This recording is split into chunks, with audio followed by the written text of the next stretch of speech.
ಕರ್ನಾಟಕ ಸರ್ಕಾರ, ಕರ್ನಾಟಕ ಶಾಲಾ ಪರೀಕ್ಷೆ ಮತ್ತು ಮೌಲ್ಯ ನಿರ್ಣಯ ಮಂಡಳಿಯು ದ್ವಿತೀಯ PUCಯ ವಿದ್ಯಾರ್ಥಿಗಳಿಗಾಗಿ ಪ್ರಸಕ್ತ ವರ್ಷದಲ್ಲಿ ಅಂದರೆ 2024 ಮತ್ತು 25ನೇ ಸಾಲಿಗಾಗಿ 3 ರೀತಿಯ ನೀಲನಕ್ಷೆ ಮತ್ತು 3 ಮಾದರಿ ಪ್ರಶ್ನೆ ಪತ್ರಿಕೆಗಳನ್ನು ಹೊರಡಿಸಿದ್ದು, ಈ 3 ಮಾದರಿ ಪ್ರಶ್ನೆ ಪತ್ರಿಕೆಗಳಲ್ಲಿ ಮೊದಲನೆಯ ಒಂದು ಮಾದರಿ ಪ್ರಶ್ನೆ ಪತ್ರಿಕೆಯ ಉತ್ತರಗಳನ್ನು ಹಿಂದಿನ ವಿಡಿಯೋದಲ್ಲಿ ಕೊಟ್ಟಿದ್ದೀನಿ.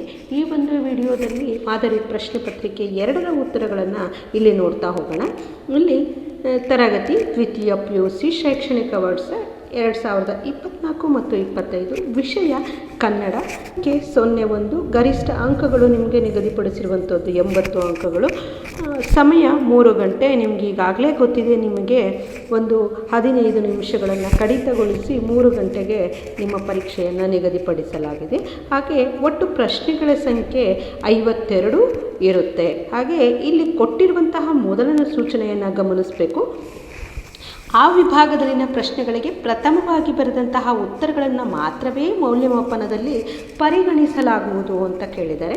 ಇಲ್ಲಿ ಅಂದರೆ ಆ ವಿಭಾಗದಲ್ಲಿ ಅಂದರೆ ನಿಮಗೆ ಒಂದು ಬಹು ಆಯ್ಕೆಯ ಪ್ರಶ್ನೆಗಳು ಇರುತ್ತೆ, ಎರಡನೆಯದು ಬಿಟ್ಟ ಸ್ಥಳಗಳು ಇರುತ್ತೆ, ಹಾಗೆ ಮೂರನೆಯದು ಹೊಂದಿಸಿ ಬರೆಯಿರಿ ಇರುತ್ತೆ. 3 ಮೇನ್ಗಳಲ್ಲಿ ಕೆಲವೊಂದು ಸಲ ಆಯ್ಕೆಗಳನ್ನು ಕೊಟ್ಟಿರ್ತಾರಲ್ಲ, ಅವು ಸಾಮಾನ್ಯವಾಗಿ ನಿಮಗೆ ಕನ್ಫ್ಯೂಷನಲ್ಲೇ ಇರುತ್ತೆ. ಆಗ ವಿದ್ಯಾರ್ಥಿಗಳು ಏನು ಮಾಡ್ತಾರೆ, 2 ಕನ್ಫ್ಯೂಷನಲ್ಲಿದ್ದಾಗ 2ನ್ನು ಬರೆದಿಟ್ಬಿಟ್ಟಿರ್ತೀರ. ಸೊ ಅದಕ್ಕೆ ಅವರು ಮೌಲ್ಯ ನಿರ್ಣಯ ಮಂಡಳಿಯವರು ಏನು ಮಾಡಿದ್ದಾರೆ ಅಂದರೆ, ಮೌಲ್ಯಮಾಪನ ಮಾಡೋದಕ್ಕೂ ಕೂಡ ತೊಂದರೆ ಆಗಿರೋದ್ರಿಂದ ಯಾವುದು ಮೊದಲಿಗೆ ಬರೆದಿರ್ತೀರ ಅಂದರೆ 2ನ್ನು ಬರೆದಿರ್ತೀರಲ್ಲ, ಅದರಲ್ಲಿ ಯಾವುದು ಮೊದಲಿಗೆ ಬರೆದಿರ್ತೀರೋ ಅದನ್ನು ಮಾತ್ರ ಕನ್ಸಿಡರ್ ಮಾಡ್ತೀವಿ ಅಂತ ಹೇಳ್ಬಿಟ್ಟು ಇಲ್ಲಿ ನಿಮಗೆ ಸೂಚನೆಯನ್ನು ಕೊಟ್ಟಿದ್ದಾರೆ. ಹಾಗೆ ಈ ಮೊದಲೇ ಮೇನನ್ನು ನೋಡೋಣ. ನಲ್ಲಿರುವಂಥದ್ದು ಕೆಳಗಿನ ಪ್ರಶ್ನೆಗಳಿಗೆ ನೀಡಿರುವಂತಹ ಉತ್ತರಗಳಲ್ಲಿ ಸರಿಯಾದದನ್ನು ಆರಿಸಿ ಬರೆಯಿರಿ ಅಂತ ಕೇಳಿದ್ದಾರೆ.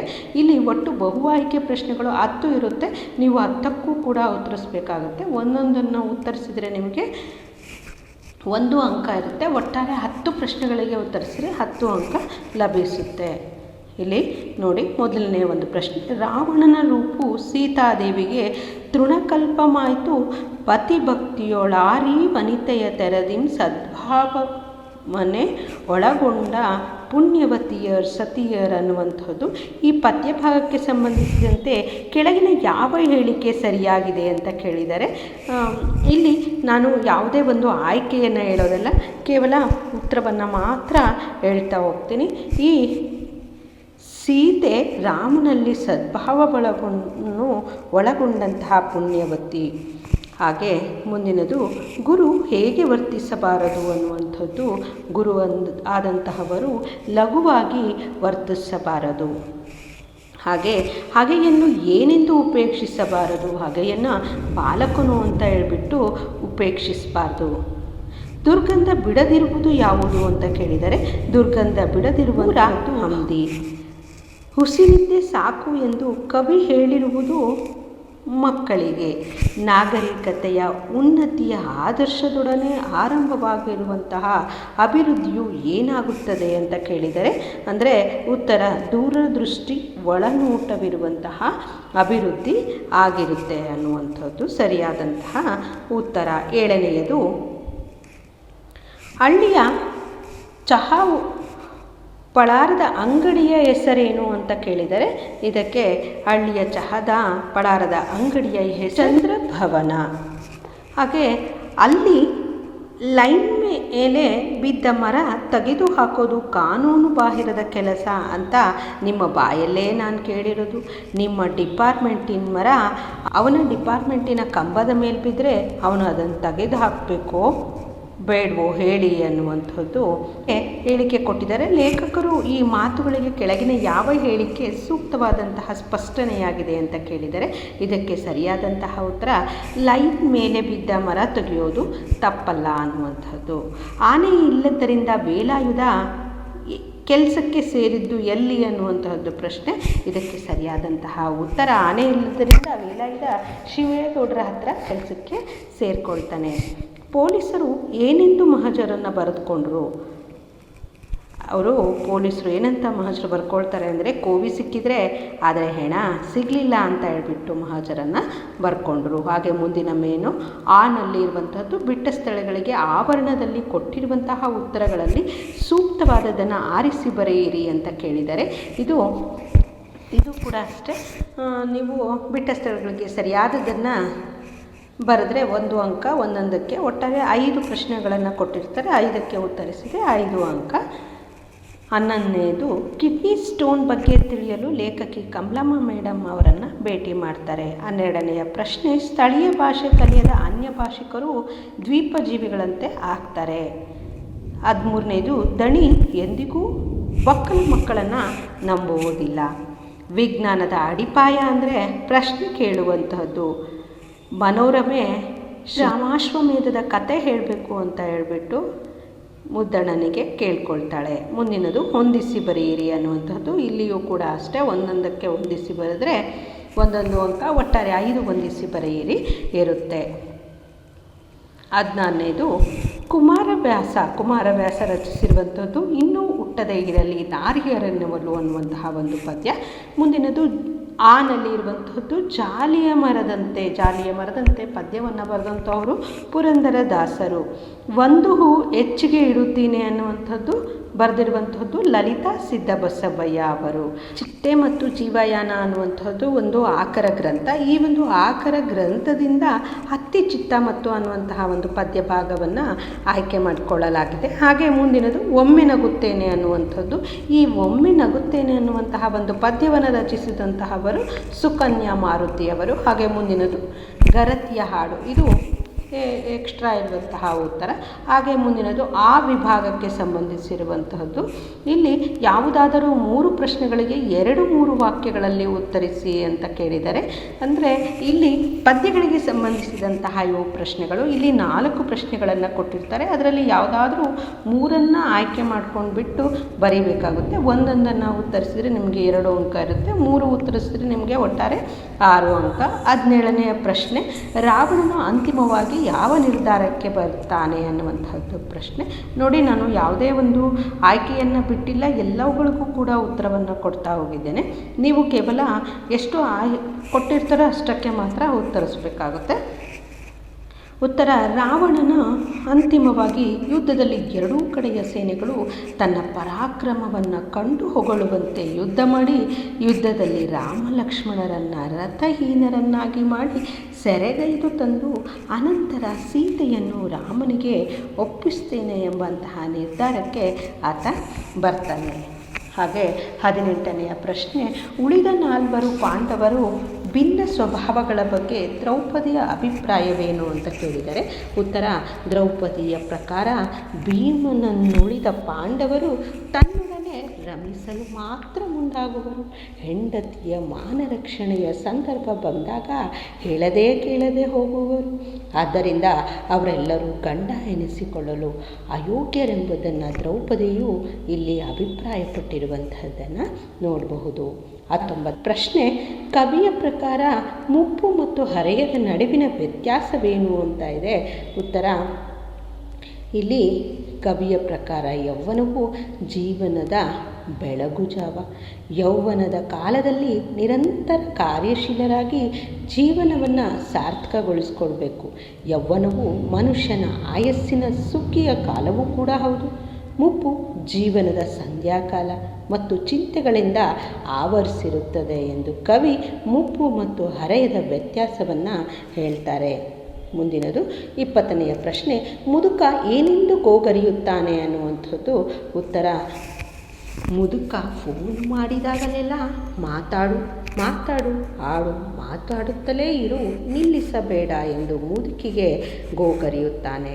ಹಾಗೆ ಆನಲ್ಲಿರುವಂಥದ್ದು ಯಾವುದಾದರೂ 2 ಪ್ರಶ್ನೆಗಳಿಗೆ 2-3 ವಾಕ್ಯಗಳಲ್ಲಿ ಉತ್ತರಿಸಿ ಅಂತ ಕೇಳಿದರೆ ಇದು ಗದ್ಯಗಳಿಗೆ ಸಂಬಂಧಿಸಿದಂತಹ ಪ್ರಶ್ನೋತ್ತರಗಳು, 2 ಅಂಕದ ಪ್ರಶ್ನೆಗಳು.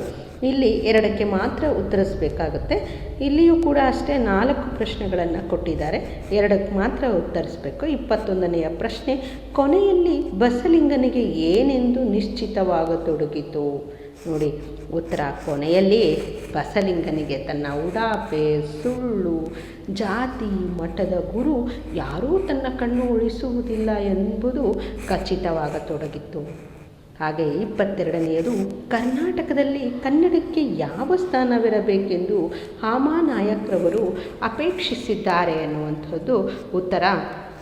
ಕರ್ನಾಟಕದಲ್ಲಿ ಕನ್ನಡಕ್ಕೆ ಯಾವ ಸ್ಥಾನ ಇರಬೇಕು ಅಂತ ಅಂದರೆ, ಕರ್ನಾಟಕದಲ್ಲಿ ಕನ್ನಡವೇ ಪ್ರಧಾನ, ರಾಜ, ರಾಣಿ, ರಾಜಕುಮಾರ ಎಲ್ಲ ಯಾವ ಭಾಷೆಯಾದರೂ ಇಲ್ಲಿ ಮಿಕ್ಕ ಎಲ್ಲ ಭಾಷೆಗಳು ಕೂಡ ಸೇವಕರ ಸ್ಥಾನದಲ್ಲಿರಬೇಕು ಅನ್ನುವಂಥದ್ದು ಹಾಮಾನ ಅವರ ಅಪೇಕ್ಷೆಯಾಗಿತ್ತು.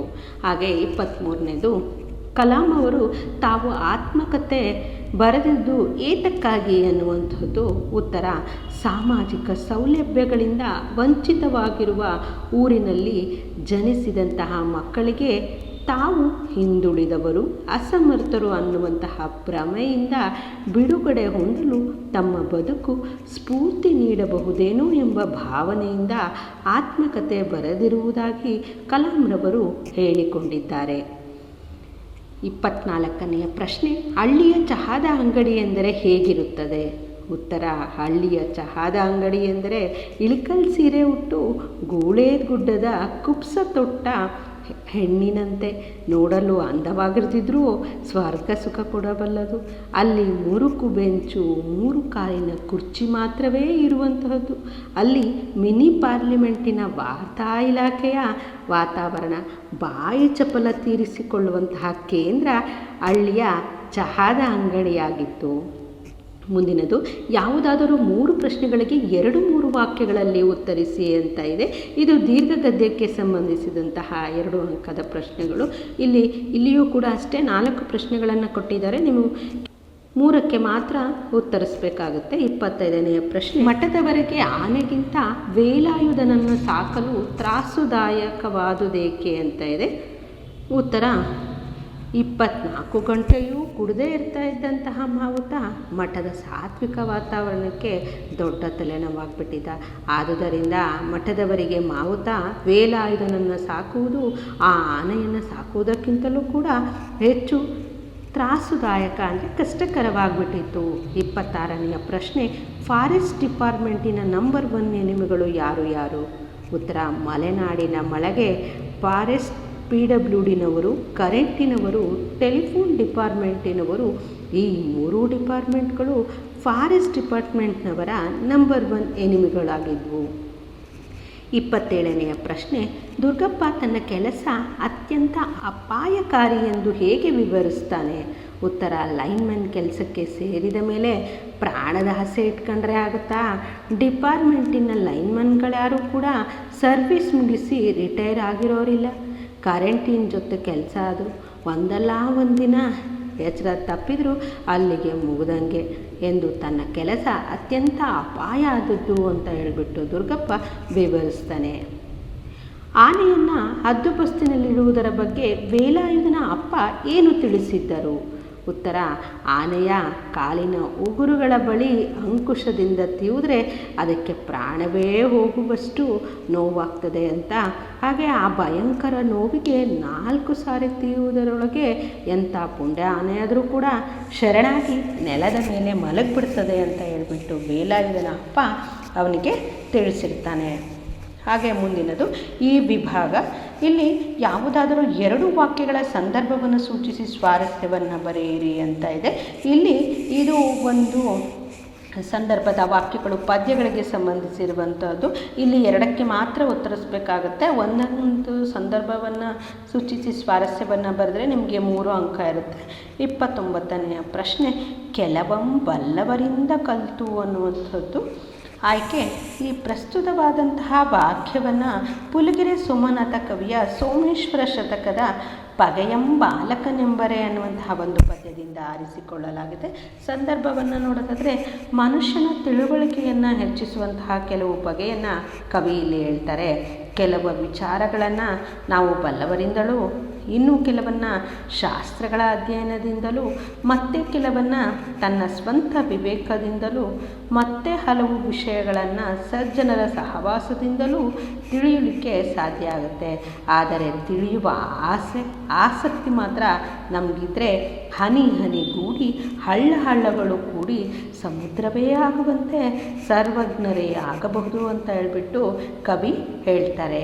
ಒಂದು ಸ್ವಾರಸ್ಯವನ್ನು ನೋಡೋದಾದರೆ, ಕಲಿಯುವ ಮನಸ್ಸಿದ್ರೆ ಮಾರ್ಗಗಳು ಹಲವು ಅನ್ನುವಂಥದ್ದನ್ನು ಕವಿ ಹೇಳಿರುವಂಥದ್ದನ್ನು ನೋಡಬಹುದು. 30ನೆಯ ಪ್ರಶ್ನೆ, ಹಬ್ಬಲಿಯವರ ರಸಬಳ್ಳಿ ಅನ್ನುವಂಥದ್ದು ಆಯ್ಕೆಯನ್ನು ನೋಡೋದಾದರೆ, ಇದನ್ನು ಜನಪದ ಕಾವ್ಯ ಹಬ್ಬಲಿಯವರ ರಸಬಳ್ಳಿ ಅನ್ನುವಂತಹ ಒಂದು ಪದ್ಯದಿಂದ ಆಯ್ಕೆ ಮಾಡಿಕೊಳ್ಳಲಾಗಿದೆ. ಇದರ ಒಂದು ಸಂದರ್ಭವನ್ನು ನೋಡೋದಾದರೆ, ಹೆಣ್ಣು ತನ್ನ ತವರಿಗೆ ಶುಭವನ್ನು ಹಾರೈಸುವ ಸಂದರ್ಭ ಇದಾಗಿದೆ. ಹಾಲನ್ನು ಕುಡಿದು ತವರಿನ ಋಣ ತೀರಿಸುವುದು ಅಸಾಧ್ಯವಾದಂತಹ ಕೆಲಸ. ಆದರೂ ಹೆಣ್ಣು ಮಗಳೊಬ್ಬಳಿಗೆ ಏನಾದರೂ ಹಾರೈಸಬೇಕೆಂಬುವಂತಹ ಬಯಕೆ ಆಕೆಗಿರೋದ್ರಿಂದ ಏನೆಂದು ಹಾರೈಸುವುದೆಂಬುದೇ ಆಕೆಗೆ ಸಮಸ್ಯೆ ಆಗಿತ್ತು. ಆದ್ದರಿಂದ ಆಕೆ ತನ್ನ ತವರಿನ ವಂಶವು ಹೊಳೆ ದಂಡೆಯಲ್ಲಿನ ಹಬ್ಬಿ ಬೆಳೆಯುವಂತಹ ಗರಕಿಯ ಕುಡಿಯಂತೆ ವಿಶಾಲವಾಗಿ ಹಬ್ಬಿ ಬೆಳೆಯಲಿ ಅಂತ ಹೇಳ್ಬಿಟ್ಟು ಮನದುಂಬಿ ಹಾರೈಸ್ತಾಳೆ. ಸ್ವಾರಸ್ಯವನ್ನು ನೋಡೋದಾದರೆ, ತವರನ್ನು ಋಣ ತೀರಿಸಲು ಸಾಧ್ಯವಿಲ್ಲ. ಆದರೂ ತನ್ನ ತವರಿನ ವಂಶವು ಹೊಳೆ ದಂಡೆಯಲ್ಲಿನ ಗರಕಿ ಹಬ್ಬುವಂತೆ ಹಬ್ಲಿ ಅಂತ ಹೇಳಿಬಿಟ್ಟು ಹೆಣ್ಣು ಮಗಳು ಹಾರೈಸಿರುವಂಥದ್ದನ್ನು ಕಾಣಬಹುದು. 31ನೆಯ ಪ್ರಶ್ನೆ, ಮನ್ನಿಸಲಿ ನಿಮ್ಮನ್ನು ಆ ದೇವರೇ ಅನ್ನುವಂಥದ್ದು ಆಯ್ಕೆಯನ್ನು ನೋಡೋದಾದರೆ, KS ನಿಸಾರ್ ಅಹಮದ್ರವರ ಶಿಲುಬೆ ಏರಿದ್ದಾನೆ ಎಂಬ ಕವಿತೆಯಲ್ಲಿ ಈ ಮೇಲಿನ ವಾಕ್ಯವನ್ನು ಆಯ್ದುಕೊಳ್ಳಲಾಗಿದೆ. ಸಂದರ್ಭವನ್ನು ನೋಡೋದಾದರೆ, ಕವಿಯೇ ಉದ್ಧರಿಸಿದ್ದಾರೆ. ಯೇಸುವು ನಿರಪರಾಧಿಯಾದವನು, ಕೊಲೆಗಡುಕ ಬರಬ್ಬನನ್ನು ಕ್ಷಮಿಸಿದ ರೋಮಿನ ಯಾಜಕರು ಯೇಸುವನ್ನು ಕ್ಷಮಿಸದೆ ಕಳ್ಳರಿಬ್ಬರೊಂದಿಗೆ ಗಲ್ಲಿಗೇರಿಸಲು ಆಗ್ರಹಿಸ್ತಾರೆ. ಇದನ್ನು ನೆನೆದಂತಹ ಕವಿಯು ನಿಮ್ಮ ದುಷ್ಟತನದ ಕೆಲಸವನ್ನು ಆ ದೇವರು ಕ್ಷಮಿಸಲಿ ಅಂತ ಹೇಳಿರ್ತಾರೆ. ಸ್ವಾರಸ್ಯವನ್ನು ನೋಡೋದಾದರೆ, ಅಕ್ಷಮ್ಯ ಅಪರಾಧವನ್ನು ಕ್ಷಮಿಸಬೇಕು ಎಂಬಂತಹ ಉದಾರ ಹೃದಯಿಯಾದಂತಹ ಯೇಸುವಿನ ಬೆಳಕು ಆದರ್ಶ ಕಿವಿಯಲ್ಲಿ ಅನುರಣಿಸುವುದನ್ನು ಗಮನಿಸಬಹುದು. ಅನುರಣಿಸುವುದು ಅಂದರೆ ಮತ್ತೆ ಮತ್ತೆ ಅದು ರಿಪೀಟ್ ಆಗ್ತಾ ಇರುತ್ತಲ್ಲ, ಅದು ಅನ್ನುವಂಥದ್ದು. ಮುಂದಿನದು, ಆನಲ್ಲಿ ಇರುವಂಥದ್ದು ಯಾವುದಾದರೂ ಒಂದು ವಾಕ್ಯದ ಸಂದರ್ಭವನ್ನು ಸೂಚಿಸಿ ಸ್ವಾರಸ್ಯವನ್ನು ಬರೆಯಿರಿ ಅಂತ ಇದೆ. ಒಂದನ್ನು ಮಾತ್ರ ಬರೀಬೇಕಾಗುತ್ತೆ. 32ನೆಯ ಪ್ರಶ್ನೆ, ಅದು ಅವರು ಆವರೆಗೂ ನೋಡಿರದ ಪ್ರಾಣಿ. ನೋಡಿ, ಇದು ಗದ್ಯಗಳಿಗೆ ಸಂಬಂಧಿಸಿರುವಂತಹದ್ದು. ಆಯ್ಕೆ, ಕೃಪಾಕರ ಸೇನಾನಿ ಮತ್ತು ಪುಟ್ಟಸ್ವಾಮಿಯವರು ಬರೆದಿರುವಂತಹ ಜೀವಜಾಲ ಕೃತಿಯಿಂದ ಆಯ್ದ ವಾಲ್ಪರೆಯ ಅಭಿವೃದ್ಧಿ ತಂದಂತಹ ದುರಂತ ಎಂಬ ಲೇಖನದಿಂದ ಈ ಮೇಲಿನ ವಾಕ್ಯವನ್ನು ಸ್ವೀಕರಿಸಲಾಗಿದೆ. ಸಂದರ್ಭವನ್ನು ನೋಡೋದಾದರೆ, ವಾಲ್ಪರೆಯಿನ ಕಗ್ಗತ್ತಲ ಅರಣ್ಯ ಪ್ರದೇಶಕ್ಕೆ ಮೊದಲ ಬಾರಿಗೆ ಸಾಹಸಿ ಬ್ರಿಟಿಷ್ ಪ್ರಜೆಯಾದ ಕಾರ್ಬೆಲ್ ಮಾರ್ಷ್ ಕುದುರೆಯ ಮೇಲೆ ಕುಳಿತು ಬಂದಾಗ ಅವನಿಗೆ 4 ಪುಟ್ಟ ಗುಡಿಸಲುಗಳಿದ್ದಂಥ ಹಾದಿ ಕಾಣಿಸ್ತು.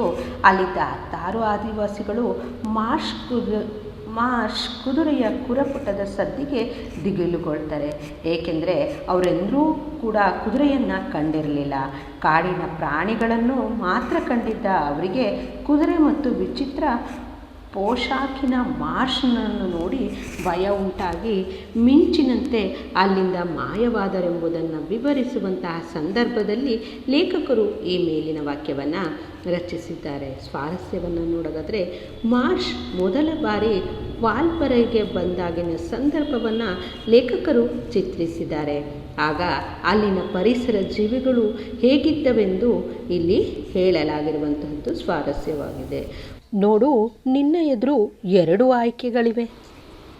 ಆಯ್ಕೆ, ಶ್ರೀಮತಿ ನೇಮಿಚಂದ್ರ ಅವರ ಆಯ್ಕೆ ಇದೆ ನಮ್ಮ ಕೈಯಲ್ಲಿ. ಲೇಖನದಲ್ಲಿ ಮೂತ್ರಪಿಂಡದ ಕಲ್ಲಿನ ತೊಂದರೆಯಿಂದ ಬಳಲ್ತಾ ಇದ್ದಂತಹ ತಮ್ಮ ಪತಿ ಕೀರ್ತಿಯವರಿಗೆ ಲೇಖಕಿಯೇ ಆಯ್ಕೆ ಇದೆ ನಮ್ಮ ಕೈಯಲ್ಲಿ ಅನ್ನುವಂತಹ ಒಂದು ಮಾತನ್ನು ಪತಿಗೆ ಹೇಳಿರುವಂತಹದ್ದು ಈ ವಾಕ್ಯವಾಗಿದೆ.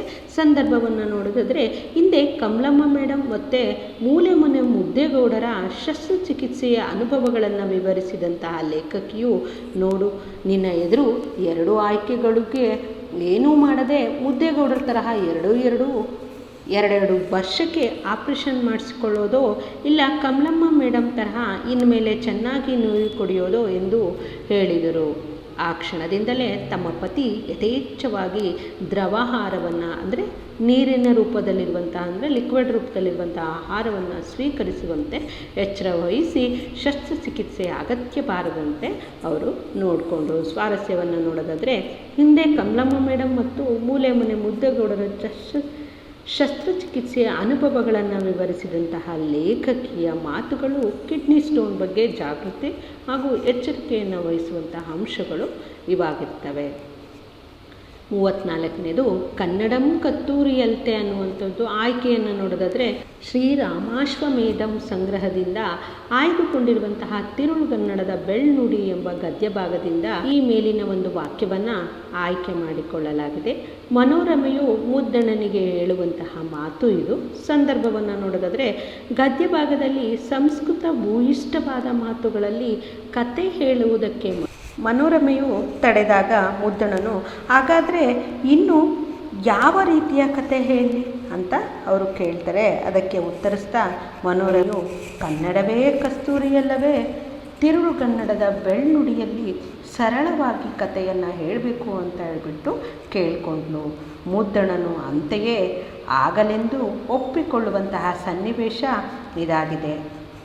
ಸ್ವಾರಸ್ಯವನ್ನು ನೋಡೋದಾದರೆ ಸಂಸ್ಕೃತದಲ್ಲಿ ಮುದ್ದಣ್ಣ ಕತೆ ಹೇಳಲು ಪ್ರಾರಂಭಿಸಿದಾಗ ಮನೋರಮೆ ಸಂಸ್ಕೃತದಲ್ಲಿ ಬೇಡ ಎಂದಾಗ ಮುದ್ದಣ್ಣ ಹೇಗೆ ಹೇಳಲಿ ಎಂದಾಗ ಮನೋರಮೆ ಕನ್ನಡ ಕಸ್ತೂರಿಯಲ್ಲವೇ, ತಿರುಳುಗನ್ನಡದ ಬೆಳ್ನುಡಿಯಲ್ಲಿ ಕಥೆಯನ್ನು ಹೇಳಿ ಎಂದು ಹೇಳಿರುವುದು ಇಲ್ಲಿ ಆ ಒಂದು ಸ್ವಾರಸ್ಯವಾಗಿದೆ.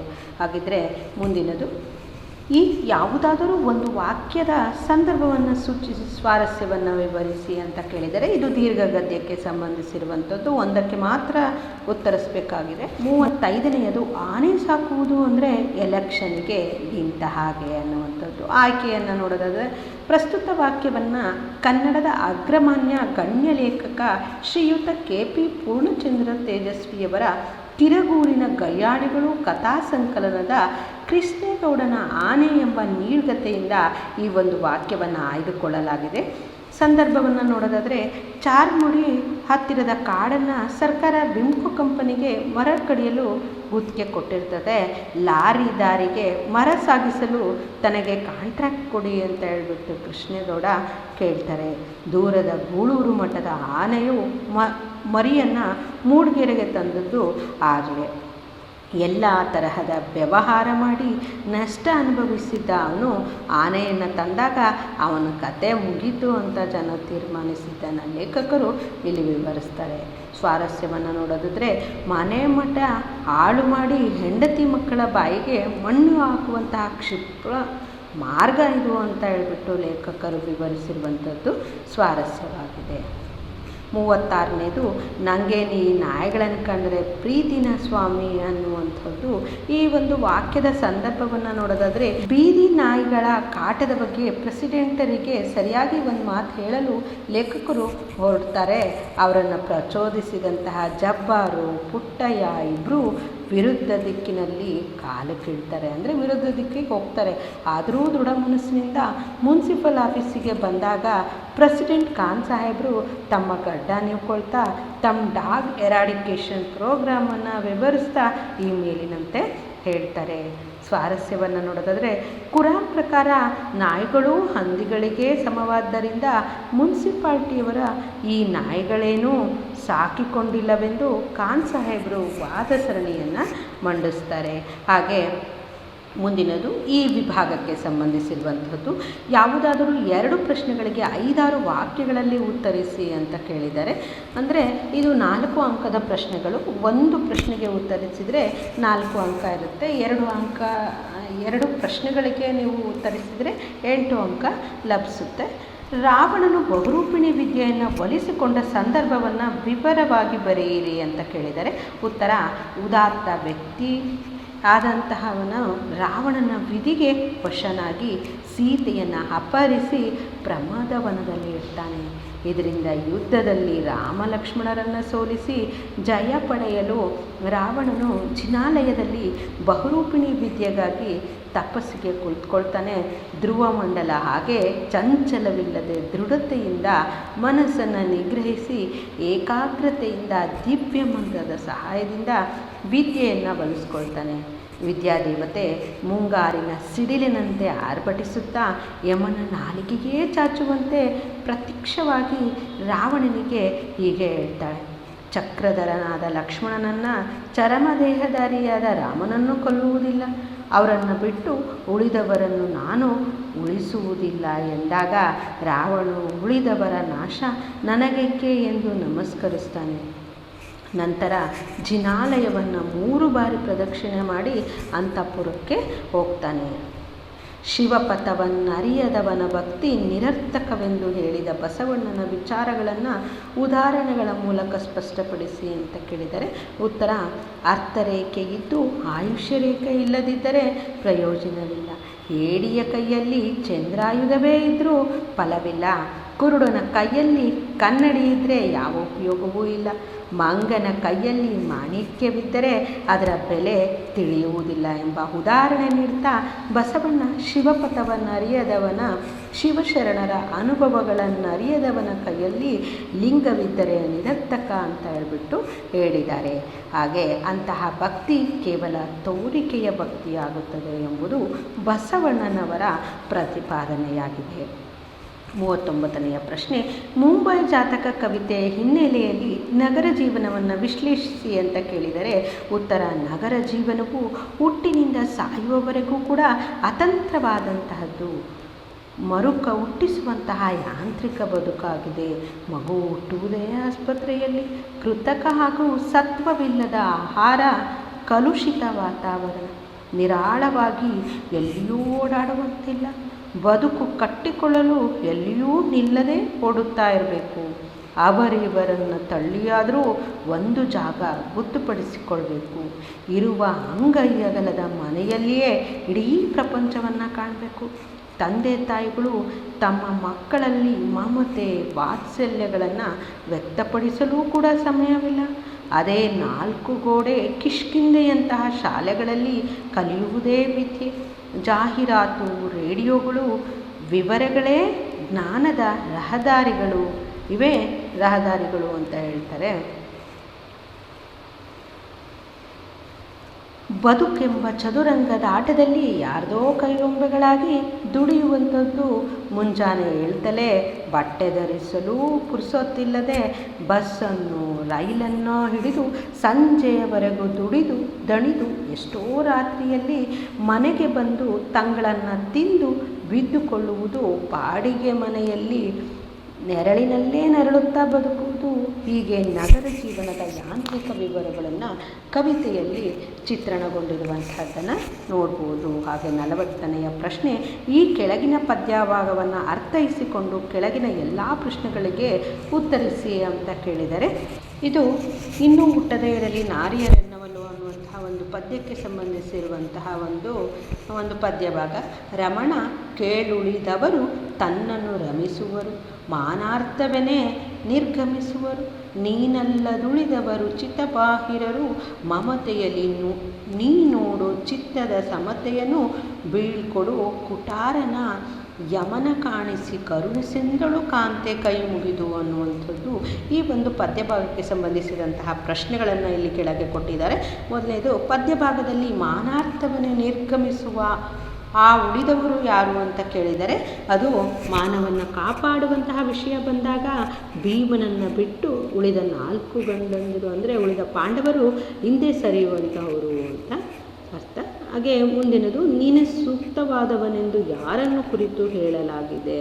ದ್ರೌಪದಿ ಭೀಮನನ್ನು ಕುರಿತು ನೀನೇ ಸೂಕ್ತನಾದವಂತಹವನು ಅಂತ ಹೇಳಿದ್ದಾಳೆ. ಹಾಗೆ ಹೀಗೆ ದ್ರೌಪದಿ ಕೈ ಮುಗಿದು ಏನೆಂದು ಪ್ರಾರ್ಥಿಸುತ್ತಿದ್ದಾಳೆ ವಿವರಿಸಿ ಅಂತ ಕೇಳಿದರೆ ಇದು 2 ಅಂಕದ ಒಂದು ಪ್ರಶ್ನೆ. ಮಲಗಿದ್ದ ಭೀಮನನ್ನು ಎಬ್ಬಿಸಿದಂತಹ ದ್ರೌಪದಿಯು ಅವನೊಂದಿಗೆ ತನಗಾದ ಅವಮಾನವನ್ನು ಕುರಿತು ಹೇಳ್ತಾಳೆ. ಕೀಚಕನು ರಾಜಸಭೆಯಲ್ಲಿ ಭೀಮನ ಎದುರಲ್ಲೇ ತನ್ನನ್ನು ಎಡಗಾಲಿನಿಂದ ಒದ್ದು ಬೀಳಿಸಿದ್ದನ್ನು ನೆನಪಿಸಿ ನಿನಗೆ ಇದು ಸಹ್ಯವೇ ಎಂದು ಪ್ರಶ್ನಿಸ್ತಾಳೆ. ಕೀಚಕ ತನ್ನ ಬೆನ್ನು ಹತ್ತದೆ ಬಿಡುವವನಲ್ಲವಾದ್ದರಿಂದ ತಾನನ್ನು ಬದುಕುವುದಿಲ್ಲವೆಂದು ಕಣ್ಣೀರಿಡ್ತಾಳೆ. ಉಳಿದ ಪಾಂಡವರು ತನ್ನೊಂದಿಗೆ ರಮಿಸಲು ಮಾತ್ರ ಮುಂದೆ ಬರ್ತಾರೆ. ಮಾನದ ಪ್ರಶ್ನೆ ಎದುರಾಗಲು ಹಿಂದೆ ಸರಿಯುವಂತಹವರು. ಅವರು ಗಂಡರೆನಿಸಲು ಅಯೋಗ್ಯರು. ಆದ್ದರಿಂದ ನೀನನ್ನು ಕೀಚಕನನ್ನು ಯಮಲೋಕ ಕಟ್ಟಿ ತನ್ನನ್ನು ಕೀಚಕನ ಉಪ್ಪಟ್ಟಳದಿಂದ ಪಾರು ಮಾಡಬೇಕು ಅಂತ ಹೇಳ್ಬಿಟ್ಟು ಕೈ ಮುಗಿದು ಬೇಡ್ಕೊಳ್ತಾಳೆ. ಹಾಗೆ ಮುಂದಿನದು, ಯಾವುದಾದರೂ ಒಂದು ಪ್ರಶ್ನೆಗೆ 5-6 ವಾಕ್ಯಗಳಲ್ಲಿ ಉತ್ತರಿಸಿ ಅಂತ ಕೇಳಿದರೆ ಇದು ಗದ್ಯಗಳಿಗೆ ಸಂಬಂಧಿಸಿರುವಂಥದ್ದು. ಒಂದು ಪ್ರಶ್ನೆಗೆ ಮಾತ್ರ ಉತ್ತರಿಸಬೇಕಾಗುತ್ತೆ. 41ನೇದು, ಬಸಲಿಂಗ ಡಾಕ್ಟರ್ ತಿಮ್ಮಪ್ಪನವರ ಸೂಚನೆಗಳನ್ನು ಪಾಲಿಸದೇ ಇರಲು ಕಾರಣವೇನು ಅಂತ ಇದೆ. ಉತ್ತರ, ಬಸಲಿಂಗ ಸರ್ಕಾರಿ ಆಸ್ಪತ್ರೆಯ ಅನುಭವಿ ವೈದ್ಯರಾದಂತಹ ಡಾಕ್ಟರ್ ತಿಮ್ಮಪ್ಪನವರಿಂದ ಕಣ್ಣಿನ ಆಪರೇಷನ್ ಮಾಡಿಸ್ಕೊಂಡಿರ್ತಾರೆ. 2 ವಾರ ತಲೆಗೆ ನೀರಿನ ಸೋಂಕಿಸಬಾರ್ದು ಅಂತ ಅವರು ಎಚ್ಚರಿಕೆ ನೀಡಿರ್ತಾರೆ. ಆದರೆ ಅವನು ಮನೆಗೆ ಹೋದ್ಮೇಲೆ ಅವನ ಹೆಂಡತಿ ಸಿದ್ಲಿಂಗಿ ರಾದಂತವನ್ನೇ ಮಾಡಿಬಿಡ್ತಾಳೆ. ಆಕೆಗೆ ಅದು ಹೇಗೋ ಡಾಕ್ಟ್ರು ಒಲೆಯವರು ಅಂತ ಗೊತ್ತಾಗ್ಬಿಟ್ಟಿರುತ್ತೆ. ಈಗ ತನ್ನ ಮತ್ತು ತಿಮ್ಮಪ್ಪನ ನಡುವಿನ ಸಂಬಂಧ ಬೇರೆ ಎಳಕದಲ್ಲಿ ಒಯ್ದಂತೆ ಕಾಣಿಸ್ಕೊಳ್ಳತೊಡಗ್ತತ್ತ. ತನಗೆ ತನ್ನನ್ನು ಮುಟ್ಟುವ ಮುನ್ನ ಅವರು ತಮ್ಮ ಜಾತಿಯ ಬಗ್ಗೆ ಒಂದು ಮಾತು ಹೇಳಿದ್ದರೆ ಒಳ್ಳೆಯದಿತ್ತು ಅಂತ ಅವನಿಗೆ ಅನಿಸುತ್ತೆ. ಇದರಿಂದಾಗಿ ನೊಂದುಕೊಂಡ ಈ ವಿಷಯ ಯಾರಿಗೂ ಹೇಳ್ಕೊಡ್ದು ಅಂತ ತೀರ್ಮಾನಿಸಿದಂತಹ ಸಿದ್ಲಿಂಗಿ ಕೂಡ ಒಪ್ಕೊಳ್ತಾಳೆ. ತಿಮ್ಮಪ್ಪನವರ ಹಿತವಚನ ಮರೆಯದಿದ್ರೂ ಅಸ್ಪಷ್ಟವಾಗತೊಡಗ್ತತೆ ಅವನಿಗೆ. ಆದುದರಿಂದ ಅದು ಬಸಲಿಂಗನಿಗೆ ತನ್ನ ಆಳ್ತನದಲ್ಲಿ ಏನೋ ಕಮ್ಮಿ ಆದಂತೆ ಅವನಿಗೆ ಅನಿಸುತ್ತೆ. ಸೂಚನೆಗಳನ್ನು ಪಾಲಿಸದೆ ಸೂತಕ ಪರಿಹರಿಸಿಕೊಳ್ಳಲು ಆತ ಸ್ನಾನವನ್ನು ಮಾಡಿಬಿಡ್ತಾನೆ. 42ನೆಯ ಪ್ರಶ್ನೆ, ಚಿನ್ನಮ್ಮ ಬೆಳ್ಳಿ ಲೋಟವನ್ನು ಮತ್ತೆ ಒಳಗೆ ಎಸೆಯಲು ಕಾರಣವೇನು, ವಿಶ್ಲೇಷಿಸಿ ಅಂತ ಕೇಳಿದರೆ ಉತ್ತರ, ಲೋಟದ ಚಂದವನ್ನು ಚಿನ್ನಮ್ಮ ಮತ್ತೆ ಮತ್ತೆ ನೋಡ್ತಾ ಇದ್ದಂತೆ ಆಕೆಯ ಒಡಲಲ್ಲಿ ಅದೆಷ್ಟೋ ಭಾವನೆಗಳು ಗಿರಿಕಿ ಹೊಡೆಯತೊಡಗ್ತಿದ್ವು. ತನ್ನ ಬೆವರಿನ ಬೆಲೆಯನ್ನು ಕಳೆದಂತಹ ಕಳ್ಳತನದ ಕಿರೀಟವನ್ನು ತನ್ನ ಮುರುಕಲು ಗುಡಿಸಲು ಚಾವಣಿಗೆ ಜೋಡಿಸಿದಂತಹ ಲೋಟ ಬೆಳ್ಳಿಯದಾದರೇನಂತೆ, ಬುದ್ಧಿ ಮಣ್ಣಿಗಿಂತಲೂ ಬುರ್ನಾಸು ಅಂದರೆ ಕೀಳು, ಕೆಳಮಟ್ಟದ್ದು ಅಂತ ಅರ್ಥ. ಹಾಗೆ ಮೂರ್ಖಾಸಿನದು ಅಂದರೆ ಏನೂ ಕೆಲಸಕ್ಕೆ ಬಾರದೇ ಇರುವಂಥದ್ದು ಅಂತ. ಇದರಿಂದ ತನ್ನ ಕುಟುಂಬ ಇದುವರೆಗೆ ಉಂಡಂತಹ ನೋವು, ಅವಮಾನ, ಪಟ್ಟಂತಹ ಪಾಡು, ಪರಿತಾಪಗಳೆಲ್ಲ ಚಿನ್ನಮ್ಮನ ಚಿತ್ರದಿಂದ ದಿಗಣೆ ತೆಗೆದು ಅಂದರೆ ಅಲ್ಲಿಂದ ಜಿಗಿದು ಹೋದಂತೆ ಆಕೆಗೆ ಮೇಲೆದ್ದು ಬಂದು ಆಕೆ ಯೋಚನಾ ಶಕ್ತಿ, ವಿವೇಚನಾ ಶಕ್ತಿಯನ್ನೇ ಕ್ಷಣಕಾಲ ಕಸಿದುಕೊಂಡ್ಬಿಟ್ಲು. ಒಂದೆರೆ ಕ್ಷಣ ಕೆರಳಿದಂತಾಗ್ತಾಳೆ. ಆ ಸಂಕಟ ಉಂಡ ಜೀವಕ್ಕೆ ಏನನ್ನಿಸ್ತೋ ಆ ಕ್ಷಣ ಗೊತ್ತಿಲ್ಲ. ತನ್ನ ಕುಟುಂಬದ ಮೇಲಿನ ಅಪವಾದ ನಿವಾರಿಸಿಕೊಳ್ಳುವಂತಹ ಅವಕಾಶ ಬಂದಿರಬಹುದು. ಆ ಲೋಟವನ್ನು ದಣಿಗಳಿಗೆ ಒಪ್ಪಿಸಿದರೆ ಆಕೆ ಆರೋಪದಿಂದ ಮುಕ್ತವಾಗಬಹುದಿತ್ತು.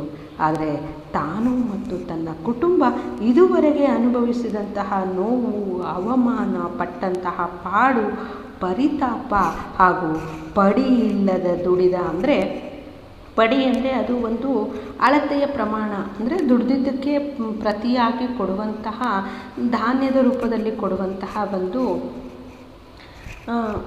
ಅಳತೆಯ ಒಂದು ಮಾಪನ. ಅದು ಆ ಪಡಿ ಇಲ್ಲದೆ ದುಡಿದಿರುವಂತಹದ್ದು ಬೆವರಿನ ಬೆಲೆಯನ್ನು ಭರಿಸಲು ದಣಿಗಳಿಂದ ಸಾಧ್ಯವೇ? ಅಂದರೆ ಅವರು ಮಾಡುವಂತಹ ಕೆಲಸಕ್ಕೆ ಯಾವುದೇ ಪ್ರತಿಫಲ ಇಲ್ಲದೆ ಅವರು ದುಡಿದಿದ್ರು. ದಣಿಗಳನ್ನು ನೇರವಾಗಿ ಎದುರಿಸಲಾಗದ ಅಸಹಾಯಕತೆ, ಬಡತನ, ಅವಮಾನವೆಲ್ಲವೂ ಆಕೆಯಲ್ಲಿ ಮಡುಗಟ್ಟಿಬಿಟ್ಟಿರುತ್ತೋ. ತನ್ನ ಕುಟುಂಬದ ಸ್ವಾಭಿಮಾನಕ್ಕೆ ಬಂದ ಧಕ್ಕೆಗೆ ಪ್ರತಿರೋಧವಾಗಿ, ಪ್ರತಿಭಟನೆಯ ಪ್ರತೀಕವಾಗಿ ಅವರಿಗೆ ದಣಿಗಳ ಬೆಳ್ಳಿ ಲೋಟ ಕಿಂಚಿತ್ತಾದರೂ ಅವಮಾನ, ಪಶ್ಚಾತ್ತಾಪವಾಗಬಹುದೆಂದು ದಣಿಗಳ ಎದುರಿಗೆ ಚಿನ್ನಮ್ಮ ಬೆಳ್ಳಿ ಲೋಟವನ್ನು ಒಳೆಯ ಆಳಮಡುವಿನತ್ತ ತೂರಿ ಎಸೆದೇ ಬಿಡ್ತಾಳೆ. ಹಾಗೆ ಮುಂದಿನದು ಈನಲ್ಲಿರುವಂಥದ್ದು, ಯಾವುದಾದರೂ ಒಂದು ಪ್ರಶ್ನೆಗೆ 5-6 ವಾಕ್ಯಗಳಲ್ಲಿ ಉತ್ತರಿಸಿ ಅಂತ ಇದೆ.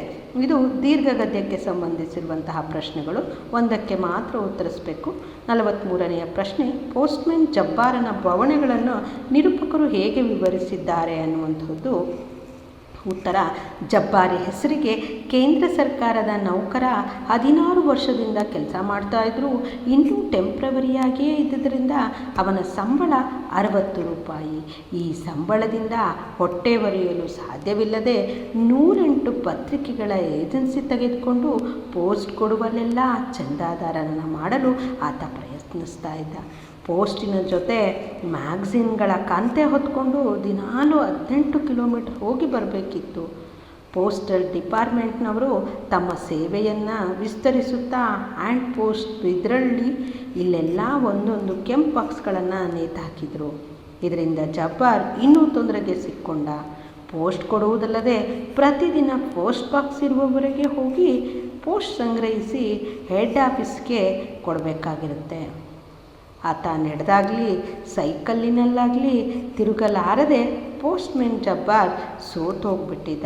ಟೆಲಿಫೋನ್ ಲೈನ್ಮನ್ ತಿಪ್ಪಣ್ಣ ಸಾವು ಹೇಗಾಯಿತು ಎಂಬುದನ್ನು ನಿಮ್ಮ ಮಾತುಗಳಲ್ಲಿ ಸಂಕ್ಷಿಪ್ತವಾಗಿ ಬರೆಯಿರಿ ಅಂತ ಕೇಳಿದರೆ ಉತ್ತರ, ಟೆಲಿಫೋನ್ ಲೈನ್ಮನ್ ತಿಪ್ಪಣ್ಣ ಬೆಳಗ್ಗೆ ಎಕ್ಸ್ಚೇಂಜ್ ಬೆಳಗ್ಗೆ ಬಂದಾಗ ನುಗ್ಗೇಹಳ್ಳಿ ಕಡೆಯ ಆಫ್ಲೈನ್ಗಳು ಡೆಡ್ ಆಗಿವೆ ಅಂತ ಹೇಳ್ಬಿಟ್ಟು ಮೇಂಟೆನೆನ್ಸ್ನವರು ಹೇಳಿ ಕಳಿಸಿದ್ರು. ಊರಿನಿಂದ ಸಾಕಷ್ಟು ದೂರದಲ್ಲಿದ್ದ 17ನೆಯ ಕಂಬದ ಜಂಕ್ಷನ್ ಬಾಕ್ಸ್ ಪರಿಶೀಲನೆ ಮಾಡಿ ಯಾವ್ಯಾವ ಲೈನ್ ಡೆಡ್ ಆಗಿದೆ ಅಂತ ತಿಳಿಯಲು ಅವನು ಕಂಬದ ಹತ್ರ ಬರ್ತಾನೆ. ಕಂಬ ಹತ್ತುತ್ತಾನೆ. 30-40 ತಂತಿಗಳ ತೊಡಕಿನೊಳಗೆ ನುಸುಳಿ ತಿಪ್ಪಣ್ಣ ಜಂಕ್ಷನ್ ಬಾಕ್ಸ್ ಬಿಚ್ಚಿ ಸ್ಕ್ರೂಡ್ರೈವರ್ನಲ್ಲಿ ಎಂಥದ್ದನ್ನೂ ಮಿಡ್ತಾ ಇರಬೇಕಾದ್ರೆ ಇದ್ದಕ್ಕಿದ್ದಂತೆ ಅಲ್ಲೇ ಆತ ಸತ್ತು ಹೋಗ್ಬಿಟ್ಟ. ಹಾಗೆ ಕೊನೆಯ ಒಂದು ಮೇನು ಭಾಗಕ್ಕೆ ಸಂಬಂಧಿಸಿರುವಂಥದ್ದು ಭಾಷಾಭ್ಯಾಸಕ್ಕೆ. ಇಲ್ಲಿ ಕೆಳಗಿನ ಪ್ರಶ್ನೆಗಳಲ್ಲಿ ಯಾವುದಾದರೂ 4ಕ್ಕೆ ಸೂಚನೆಗನುಗುಣವಾಗಿ ಉತ್ತರಿಸಿ ಅಂತ ಕೇಳಿದರೆ ಇಲ್ಲಿ 6 ಪ್ರಶ್ನೆಗಳನ್ನು ಕೊಟ್ಟಿರ್ತಾರೆ. ಇಲ್ಲಿ ಕೇವಲ 4ಕ್ಕೆ ಮಾತ್ರ ನೀವು ಆಯ್ಕೆ ಮಾಡ್ಕೊಂಡ್ಬಿಟ್ಟು ಉತ್ತರಿಸ್ಬೇಕಾಗುತ್ತೆ. ಒಂದೊಂದನ್ನು ಉತ್ತರಿಸಿದರೆ ನಿಮಗೆ 2 ಅಂಕ ಇರುತ್ತೆ. ಅಲ್ಲಿ ಆ ಒಂದೊಂದರಲ್ಲಿಯೂ ಕೂಡ 3 ಕೊಟ್ಟಿದ್ದಾರೆ. ಅದರಲ್ಲಿ 2ಕ್ಕೆ ಮಾತ್ರ ಉತ್ತರಿಸಬೇಕು ಅಂತ ಕೇಳಿದ್ದಾರೆ. 45ನೇ ಪ್ರಶ್ನೆ, ಕೆಳಗೆ 2 ಪದಗಳಿಗೆ ಸಮಾನಾರ್ಥಕಗಳನ್ನು ಬರೆಯಿರಿ ಅಂತ ಕೇಳಿದರೆ ಚಿತ್ತ ಅಂದರೆ ಮನಸ್ಸು, ಹಾಗೆ ಗಮನ ಅಂತಲೂ ಕೂಡ ಹೇಳ್ಬೋದು. ಹಾಗೆ ಮಾರ ಅಂದರೆ ಮನ್ಮಥ, ಹಾಗೆ ಮದನ, ತಾಳ್ಮೆ ಅನ್ನುವಂಥದ್ದಕ್ಕೆ ಸಮಾಧಾನ, ಹಾಗೆ ಸಹನೆ. 46ನೆಯ ಪ್ರಶ್ನೆ, ಕೆಳಗಿನ 2 ಶಬ್ದಗಳಿಗೆ ತದ್ಭವ ರೂಪ ಬರೆಯಿರಿ ಅಂತ ಕೇಳಿದರೆ ದೃಷ್ಟಿ, ದಿಟ್ಟಿ, ಯೋಗಿ, ಜೋಗಿ, ಸಂಸ್ಕೃತ, ಸಕ್ಕದ. 47ನೆಯ ಪ್ರಶ್ನೆ, ಕೆಳಗಿನ 2 ಪದಗಳ ಗುಣವಾಚಕಗಳನ್ನು ಗುರುತಿಸಿ ಬರೆಯಿರಿ ಅಂತ ಇದೆ. ಮಣಾಯಾಸ ಅಂದರೆ ಇಲ್ಲಿ ಯಾವುದು ಅಂತ ಕೇಳಿದರೆ ಇಲ್ಲಿ ಇರುವಂತಹ ಗುಣವಾಚಕ ಮಣ ಅನ್ನುವಂಥದ್ದು. ಆಯಾಸ ಎಷ್ಟಾಗಿತ್ತು, ಮಣದಷ್ಟು, ಅದು ಒಂದು ಅಳತೆಯ ಪ್ರಮಾಣ ಅಂತ ಅರ್ಥ. ದುರ್ಜನ, ದುರ್ ಅನ್ನುವಂಥದ್ದು ಅಂದರೆ ಕೆಟ್ಟ ಜನ ಅಂತ ಅರ್ಥ. ಕೆನೆ ಹಾಲು, ಇಲ್ಲಿ ಗುಣವನ್ನು ಸೂಚಿಸುವಂತಹ ಪದ ಕೆನೆ. ಎಂತಹ ಹಾಲು, ಕೆನೆ ಬರಿದ ಹಾಲು. ಹಾಗೆ 48ನೇದು, ಕೆಳಗಿನ 2 ಕ್ರಿಯಾಪದಗಳ ನಿಷೇಧ ರೂಪಗಳನ್ನು ಬರೆಯಿರಿ ಅಂತ ಕೇಳಿದರೆ ಹಾಡುವಳು ಅಂತ ಇದೆ. ಅದಕ್ಕೆ ನಿಷೇಧ ರೂಪ ಅಂದರೆ ಕೆಲಸ ನಡೆಯುವುದಿಲ್ಲ ಅಂತ ಹೇಳೋದಕ್ಕೆ ಹಾಡಳು ಅಂದರೆ ಹಾಡೋದಿಲ್ಲ ಅಂತ ಆಗುತ್ತೆ. ತಿನ್ನನು, ನಿಲ್ಲುವುದು, ನಿಲ್ಲದು. ಹಾಗೆ 49ನೇದು, ಕೆಳಗಿನ 2 ನುಡಿಗಟ್ಟುಗಳನ್ನು ನಿಮ್ಮ ಸ್ವಂತ ವಾಕ್ಯಗಳಲ್ಲಿ ಬಳಸಿ ಬರೆಯಿರಿ ಅಂತ ಕೇಳಿದರೆ ಮೊರೆ ಹೋಗು, ಅತಿವೃಷ್ಟಿಯಿಂದ ನೊಂದ ರೈತರು ದೇವರಿಗೆ ಮೊರೆ ಹೋದರು. ಕಾಲು ಕೀಳು, ಪೊಲೀಸರನ್ನು ಕಂಡಂತಹ ಕಳ್ಳರು ಅಲ್ಲಿಂದ ಕಾಲು ಕಿತ್ತರು ಅಂದರೆ ಓಡಿ ಹೋದರು ಅಂತ ಅರ್ಥ. ತಲೆ ಹಾಕು, ದೊಡ್ಡವರು ಮಾತನಾಡುವಾಗ ಚಿಕ್ಕವರು ಮಧ್ಯೆ ತಲೆ ಹಾಕಬಾರದು ಅಂದರೆ ಮಧ್ಯೆ ಪ್ರವೇಶಿಸಬಾರ್ದು, ಮಧ್ಯೆ ಮಾತಾಡಬಾರ್ದು ಅಂತ ಅದರ ಅರ್ಥ. 50ನೇ ಪ್ರಶ್ನೆ, ಯಾವುದಾದರೂ 2 ಅನ್ಯ ದೇಶೀಯ ಪದಗಳನ್ನು ಬರೆಯಿರಿ ಅಂತ ಕೇಳಿದರೆ ಕಂಪ್ಯೂಟರು, ಇಂಜೆಕ್ಷನ್ನು, ಕಾನ್ವೆಂಟು ಮೊದಲಾದವು. ಹಾಗೆ ನಲ್ಲಿರುವಂಥದ್ದು ಯಾವುದಾದರೂ ಒಂದು ವಿಷಯವನ್ನು ಕುರಿತು ಪ್ರಬಂಧವನ್ನು ಬರೆಯಿರಿ ಅಂತ ಕೇಳಿದರೆ 2 ಪ್ರಬಂಧಗಳನ್ನು ಕೊಟ್ಟಿದ್ದಾರೆ. ಅದರಲ್ಲಿ ಒಂದನ್ನು ಆಯ್ಕೆ ಮಾಡ್ಕೊಂಡ್ಬಿಟ್ಟು ನೀವು ಬರೀಬೇಕಾಗುತ್ತೆ. 51ನೇದು, ಸ್ತ್ರೀ ಭ್ರೂಣ ಹತ್ಯೆಯಿಂದ ಎದುರಾಗುವಂತಹ ಸಮಸ್ಯೆಗಳು, ಹಾಗೆ ಮತ್ತೊಂದು ಅರಣ್ಯ ಮತ್ತು ವನ್ಯಜೀವಿ ಸಂರಕ್ಷಣೆಯಲ್ಲಿ ನಾಗರಿಕ ಸಮಾಜದ ಪಾತ್ರ ಅಂತ ಕೇಳಿದ್ದಾರೆ. ಇವುಗಳನ್ನು 2 ಕೂಡ ನಾನು ಪ್ರಬಂಧವನ್ನು ಕೊಟ್ಟಿದ್ದೇನೆ. ಈ 2ರಲ್ಲಿ ಯಾವುದಾದರೂ ಒಂದನ್ನು ಮಾತ್ರ ನೀವು ಕುರಿತು ಪ್ರಬಂಧವನ್ನು ಬರೀಬೇಕಾಗುತ್ತೆ. ಮುಂದಿನದು, ಯಾವುದಾದರೂ ಒಂದು ವಿಷಯವನ್ನು ಕುರಿತು ಪತ್ರವನ್ನು ಬರೆಯಿರಿ ಅಂತ ಕೇಳಿದರೆ ಇಲ್ಲಿಯೂ ಕೂಡ ಅಷ್ಟೇ 2 ಪತ್ರಗಳನ್ನು ಕೊಟ್ಟಿದ್ದಾರೆ. 2 ಪತ್ರಗಳಲ್ಲಿ ನೀವು ಕೇವಲ ಒಂದನ್ನು ಮಾತ್ರ ಆಯ್ಕೆ ಮಾಡ್ಕೊಂಡ್ಬಿಟ್ಟು ಬರೀಬೇಕಾಗುತ್ತೆ. ಒಂದನೇದು ಒಂದು ವೈಯಕ್ತಿಕ ಪತ್ರವನ್ನು ಕೊಟ್ಟಿದ್ದಾರೆ, ಮತ್ತೊಂದು ವ್ಯಾವಹಾರಿಕ ಪತ್ರವನ್ನು ಕೊಟ್ಟಿದ್ದಾರೆ. ಇಲ್ಲಿ ನೋಡಿ, ಇಲ್ಲಿ ಗಮನಿಸಬೇಕು, ಹಿಂದೆ ಎಲ್ಲ ಕೇವಲ ಆಬಕ ಅಂತ ಬರೀಲಿಕ್ಕೆ ಮಾತ್ರ ಹೇಳ್ತಾ ಇದ್ರು. ಬಟ್ ಈ ಸಲ ಏನಾಗಿದೆ ಅಂದರೆ ಹೆಸರುಗಳು, ಕಾಲೇಜ್ ಹೆಸರು, ಊರಿನ ಹೆಸರು ಎಲ್ಲವನ್ನ ಕೂಡ ಇಲ್ಲಿ ಮೆನ್ಷನ್ ಮಾಡಿದರೆ ಅವುಗಳನ್ನು ಗಮನಿಸಿಬಿಟ್ಟು ನೀವು ಪತ್ರಲೇಖನವನ್ನು ಬರೀಬೇಕಾಗುತ್ತೆ. ಇದು ವೈಯಕ್ತಿಕ ಪತ್ರ ಆದರೆ, ಮುಂದೆ ಇರುವಂತಹದ್ದು ವ್ಯಾವಹಾರಿಕ ಪತ್ರ ಆಗಿದೆ. ಉಳಿತಾಯ ಖಾತೆಯನ್ನು ತೆರೆಯುವಂಥದ್ದು, ಅದನ್ನು ಕುರಿತು ಪತ್ರವನ್ನು ಬರೀಬೇಕು. ಇಷ್ಟು ನಿಮ್ಮ ದ್ವಿತೀಯ PUCಯ ಮಾದರಿ ಪ್ರಶ್ನೆ ಪತ್ರಿಕೆ 2ರ ಉತ್ತರಗಳಾಗಿತ್ತು. ಇವು ಎಲ್ಲವನ್ನು ಕೂಡ ನೀವು ಮಾದರಿ ಪ್ರಶ್ನೆ ಪತ್ರಿಕೆ 1, 2 ಮತ್ತು ಕೂಡ ನೀವು ಸರಿಯಾಗಿ ಅಭ್ಯಾಸ ಮಾಡಿದರೆ ನೀವು ವಾರ್ಷಿಕ ಪರೀಕ್ಷೆಯಲ್ಲಿ ಸರಿಯಾಗಿ ಉತ್ತರಿಸಬಹುದು ಅನ್ನುವಂಥದ್ದು ಒಂದು ಅನಿಸಿಕೆ. ಮುಂದಿನ 3ನೆಯ ಮಾದರಿ ಪ್ರಶ್ನೆ ಪತ್ರಿಕೆಯ ಉತ್ತರಗಳನ್ನು ಮುಂದಿನ ವಿಡಿಯೋದಲ್ಲಿ ನೋಡೋಣ. ಧನ್ಯವಾದಗಳು.